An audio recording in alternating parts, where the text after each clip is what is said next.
Әділет партиясы бірінші күннен өзін цифрлы партия ретінде таныстырып жатыр. Әділет 365 деп аталатын үлкен платформа таныстырылды. Кеше съездің барысында оны көрген шығарсыздар.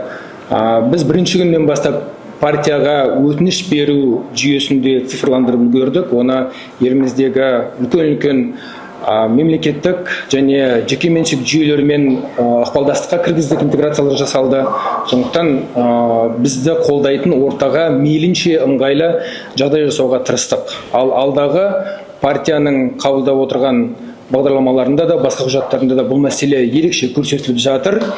Енді айтқа бұйырмассыздар, дәл қазір біз үгіт насихат жұмысын жүргізе алмаймыз әзірше, бірақ шынында да біз үшін цифрлы мемлекет деп аталатын үлкен бағыт бар.